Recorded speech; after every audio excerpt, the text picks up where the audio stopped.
Hello, fellow viewers. Welcome to the show. In today's show, we will be discussing one of Ghana's most controversial figures, Mr. John Rawlings. With me in the studio is a Ghanaian national, Mr. Kwabena. He will be sharing more light into who Mr. Rawlings is and his aspirations for Ghanaians. So without wasting too much time, let's jump right into it.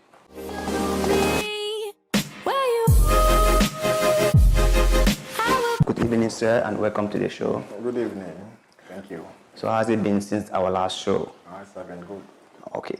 So if I remember correctly, during our last show, you mentioned that one of your most admired president is Mr. Rawlings. So could you paint us a picture of who this person really is? Okay. Flight Lieutenant Colonel John Rawlings, popularly known as Papa J or JJ, is a former military leader who ruled the country from 1981 to 2001. Oh. So, like, from which part of Ghana is he from? Yeah, he's from the Volta region of Ghana, but let me just explain a little bit because he's half Scottish and half Ghanaian, right? His father is Scottish and his mom is a Ghanaian. But in Ghana, we are more of matrilineal inheritance, so we will say he's a Ghanaian. So, how old was he when he became a president? Let's say he was born on 22nd June 1947, and he assumed power in 1981. So, let me see the space, 1947 to 1981, that is 34 years. 34 years. Oh, wow. So, like, how long was he the president of Ghana? He was the president from 1981 to 2001. That is 20 years. 20 years. Wow, that was really lengthy. Very lengthy. So, is it possible for people to stay in power for that long in Ghana? From the beginning, it wasn't so. Yeah. What happened is, the test for power let people do a lot of things which is not right, and that's how everything began. So let me throw more light on how he even came to power from the beginning, because in 1972, right, there was a government called the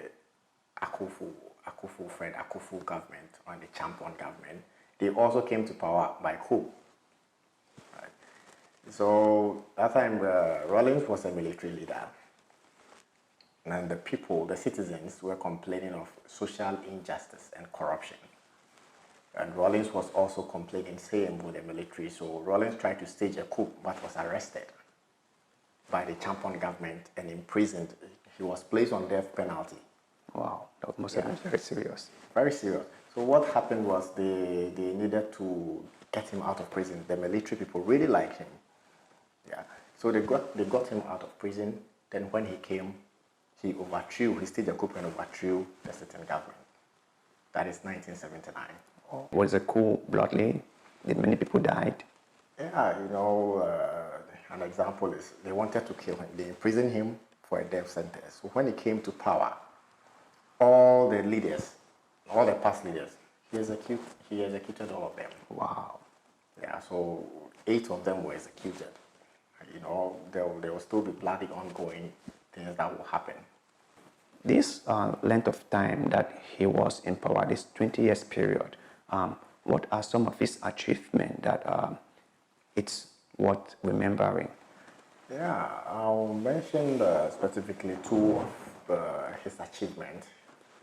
He has a lot of achievement. Talking about Rawlings passed the value added tax. We call it the VAT of 10%, which today funds the whole state's expenditure. Now, when you are working, even for the public sector or either for the private sector, there is a 10% VAT that goes to the state coffers, which is used to fund education and other needs of the state. This is from Rawlings. Oh, Yeah, and secondly, talking about education. Previously, the government we only had government schools. There wasn't any private schools. So Rawlings allowed a private school to be established in the country, adding up to the public schools, so that every region in Ghana, we had 10 regions by then, so every region in Ghana had polytechnics.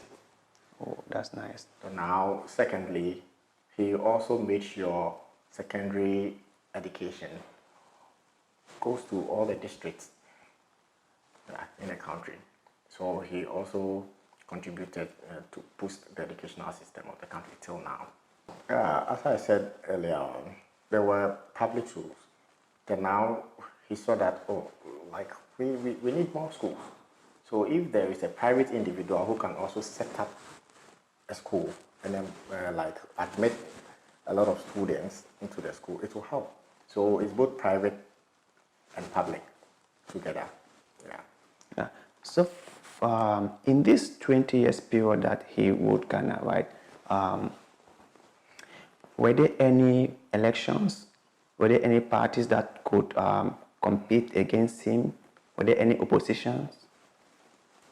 Yeah, Rawlings from 1993 to 2001, now voting began, democracy began in Ghana from Rawlings, right? So they were allowed to vote. In Ghana, you serve an 8-year term, then you have to be out for another person to assume power.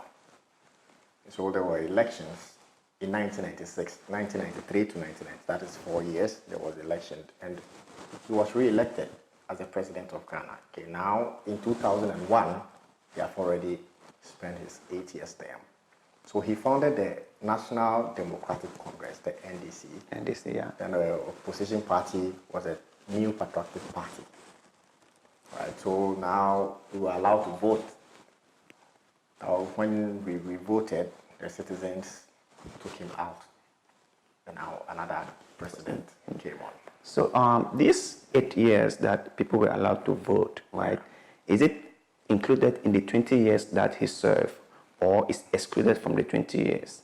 It's included. So they made it like he ruled from 1981 to 2001.